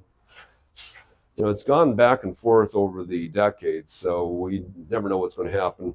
The 1930s were hot. The 50s were cold. Early 80s were hot, really hot winters. Late 80s were the coldest winters ever recorded in California. So we're not sure what's going to happen. But Fuerte got a reputation because the colder winters, it wouldn't fruit at all because it blooms in the winter. But they've taken Fuerte around the world, and it still hasn't produced as well as it should. So when they took it to Israel, Israel said, nah, it's not a very good producer. They took a bunch of babies of Fuerte and got Edinger, which we've sold some years. I don't have it this year. They took this down to Australia, and Australia said, it's not a very good producer. Daughter of Fuerte is Charwell. So Fuerte is considered one of the best tasting avocados, and so is Charwell. Now, Charwell was taken from Australia to Kona, Hawaii, so it picked up the name when it came to California. It came out of Kona, Hawaii to California. So a lot of people here call it Kona Charwell, but it's actually from Australia. And it is one of the better trees. It's not precocious. Our tree took 4 years. We had a tree for 4 years before we got the first fruit on it in the nursery. But they are one of the best tasting fruits you'll ever grow. Now in Kona, Hawaii, they didn't think it did so well there, so they took daughters of Charwell and got green gold. So we're interested in green gold. So we're growing some green golds to see how the fruit turns out. Unfortunately, it's not blooming at the moment. We hope it blooms before the end of spring. We'll see if it does. But one of our employees, one of his neighbors has a green gold, and they said this is the best tree they've ever planted. So we're hoping that it does really well and tastes really good here. But this was, University of Hawaii's baby. And they're descended from Fuerte.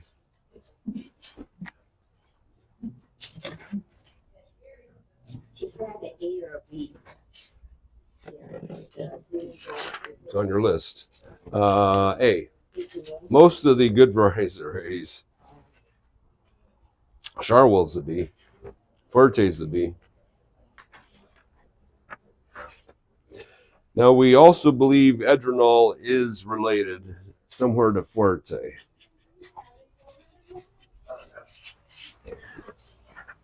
Edronol, big fruit, bigger than this, a little bit wider at the top than this one.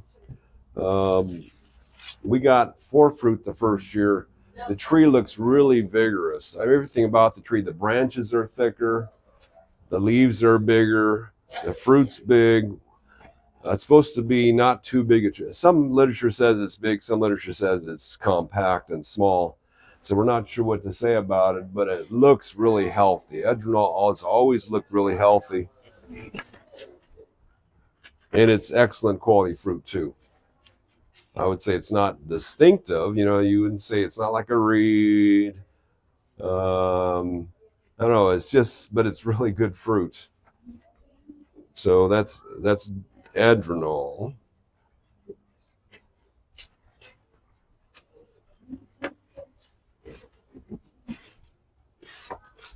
Okay.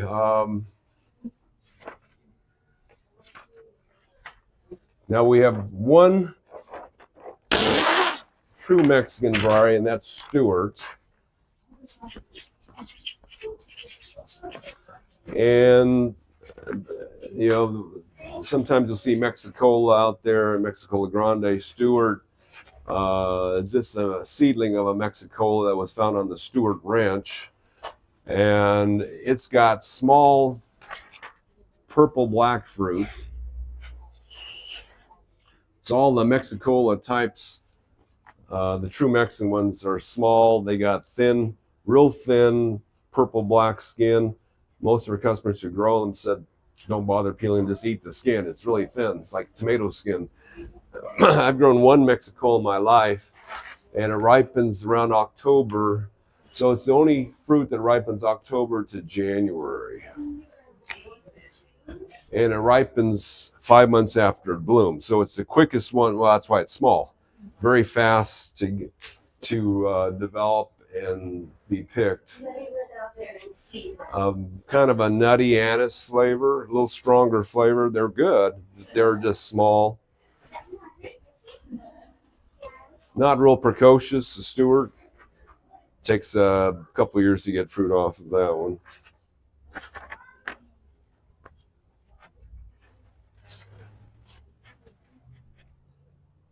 Okay, so so we have the Holiday.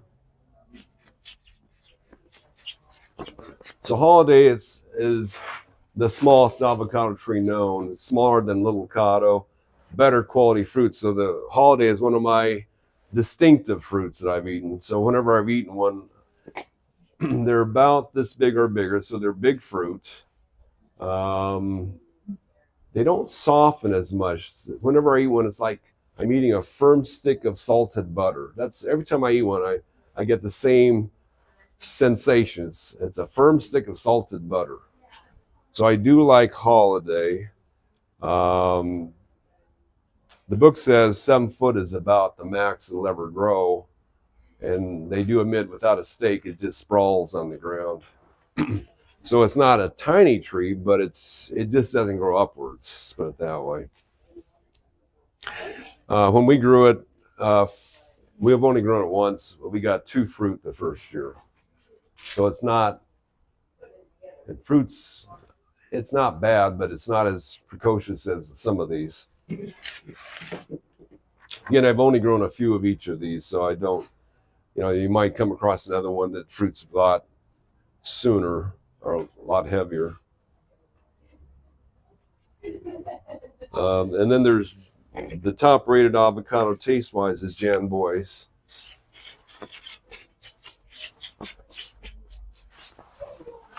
That's this. You can see it's precocious. It seems to be precocious. It's supposed to get tall, but if it fruits well at this height, we'll just cut it.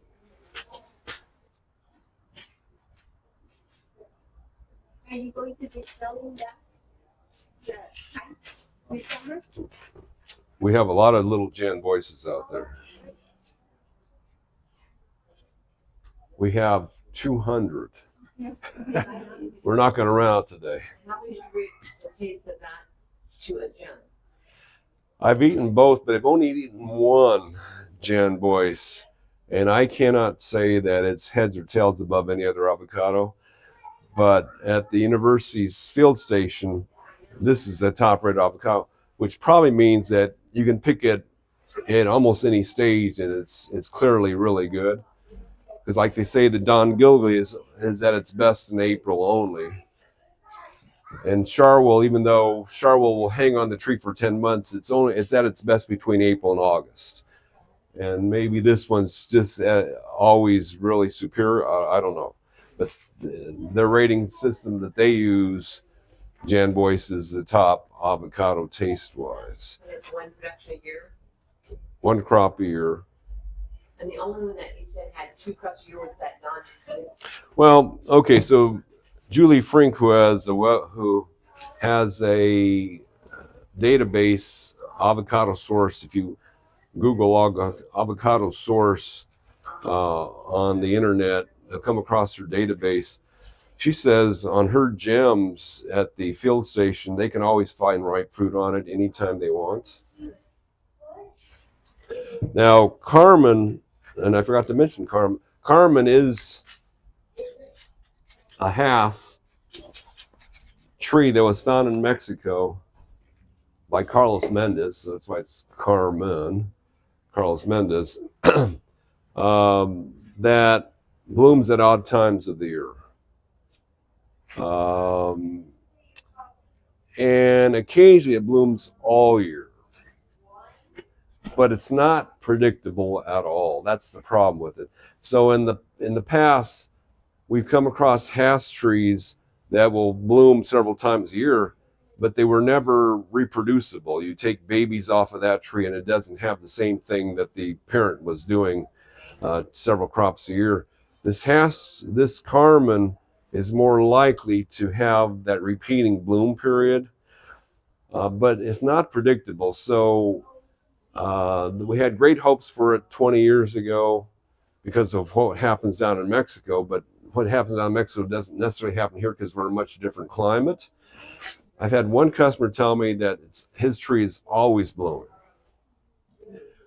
My tree, the first year we had it, it fruited a few fruit, and then the next year it bloomed every season and made a little crop every season, and then it didn't bloom for 4 years. And then I put it in the ground at my house. It didn't bloom for 2 years. Now it's in full bloom. So it's not predictable. And Brokaw's admitting they showed a picture of an orchard of Carmen from above.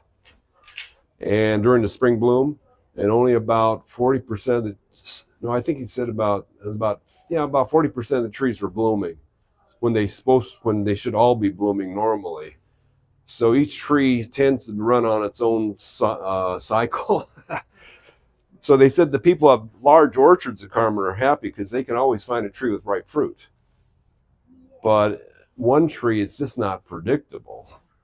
It's like my tree has been a disappointment since that year it had fruit every season. Then it stopped doing it.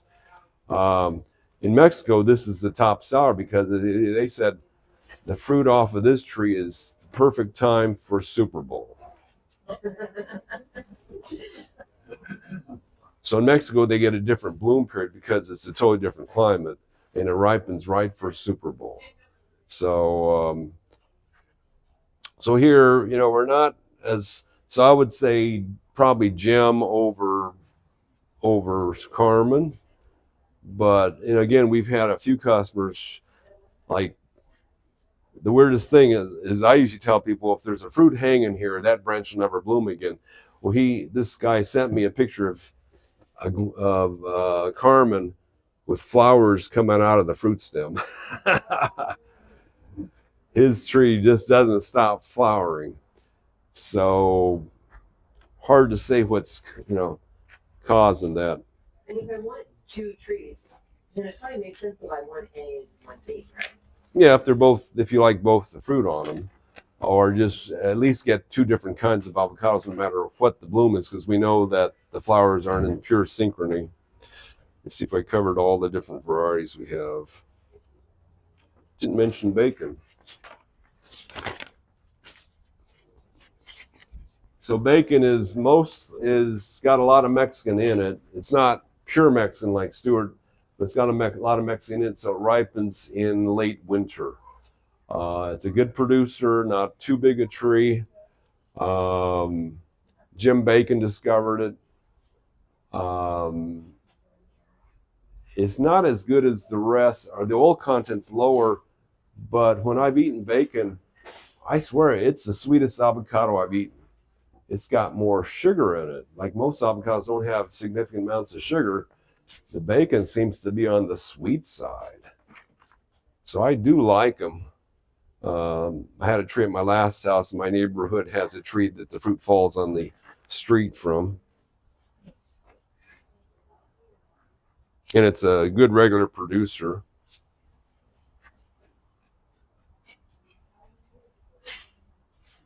Okay, I think I got all those. Any other questions on the avocados? There's something I just thought of that I didn't say, but Yeah. Here, if you growing your avocados in containers, how long can you keep that one in that container? okay. So we don't want to leave them in the pots too long, only because the roots can sunburn plastic. So by summer, I like to see those out of there in the ground or in a bigger pot. And even in the bigger pot, if they're in there too long, because right now, when we just pot these, the roots are in the center, they're not near the sides, so they won't sunburn. But as they grow, they migrate to the sides of the pot, and then they're very subject to sunburning. So I don't like to see them in black plastic unless you cover the plastic. You know, if you stuck this inside,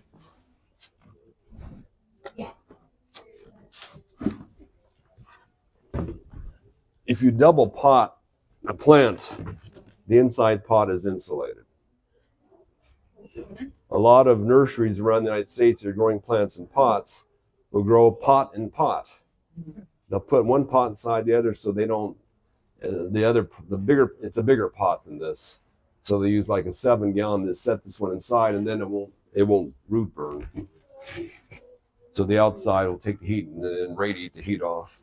So you just get exchanging the pots, like for this is 25, right? Is that a 25 gallons? That's a 15. Okay.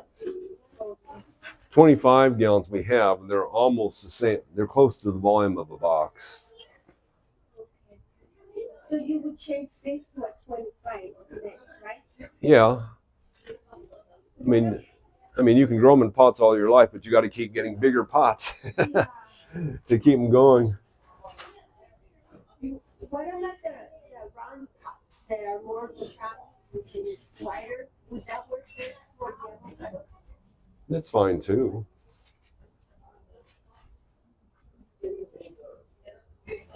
Gary, Yes. I think I have an avocado in a 20-gallon. What is that? If I were to put that into the ground, what is the best way to try to do that without damaging the roots or killing it? It's hard to get them out of a 20-gallon pot. And then you say we need to put it in a bigger pot. Or, Yeah, I mean, it's hard for me to take them out of a 15-gallon. right? That's a lot of weight you're trying to lift. I mean, I have my younger guys do that for me. So if you have a college kid around, lift that thing right out of there and hold it, because that's about 70 pounds, 2.5 bags of our soil. Yeah, it's around 75 to 80 pounds of dirt.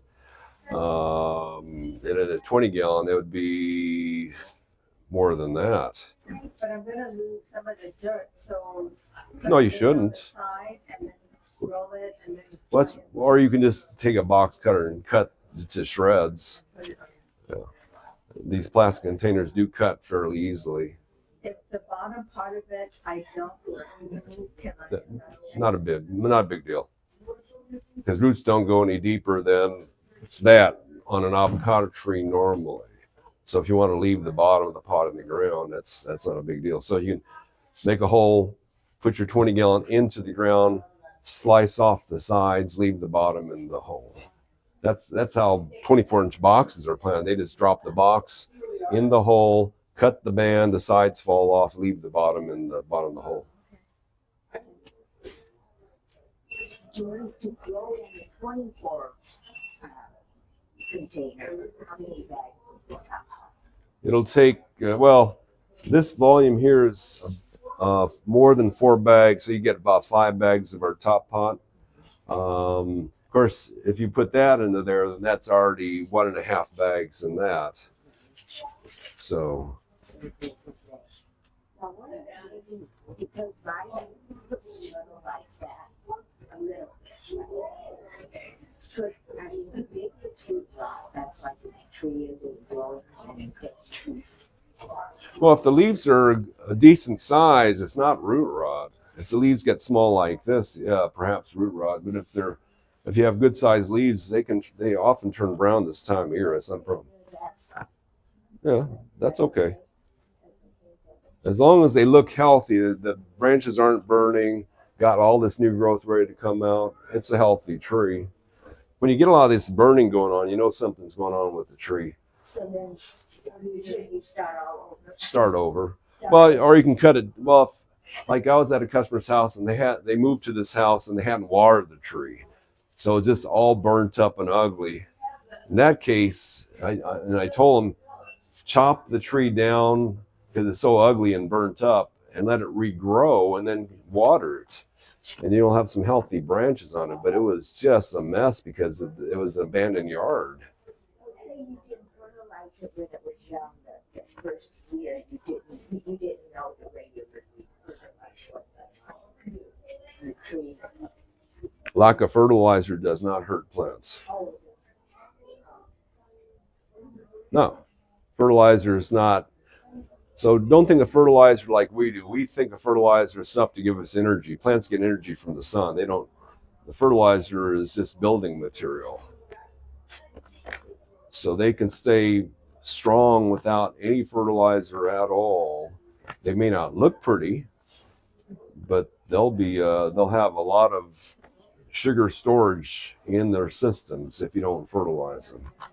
So, How much leaving that plastic bottom in that tree? Aren't plastics like absorbed by the roots and produced into the tree? And isn't there a risk there that we have so many chemicals in our food supply nowadays? That's why growing up stuff is to get out of the plastic. well, okay, so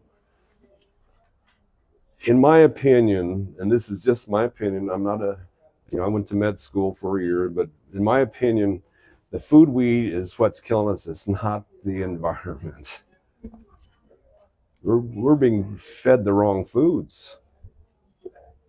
So question on, when I looked at the email, it had a package deal, I think that had the pot and a bag of soil, that kind of thing.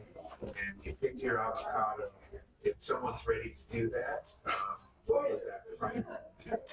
Well, I didn't have a package deal, so we listed the price for the pots, 3 ducks. Steak is $1, plant is $38. Small bag of potting soil, or you can get the bigger one. The bigger bag of potting soil, this size down here, can do 2.5 of these. The small bag, the 12-quart one, can do 1 of these. You don't need much of this, and you don't need much of this. So this can do probably 20 trees, and this can do probably 50 trees. So Yeah, I didn't have a package deal because we don't have small amounts of this stuff. Um, are the trees outside or are those the ones that? No, there's 40 of these cases of avocados lined up out there. So, all right, thank you. Thank you.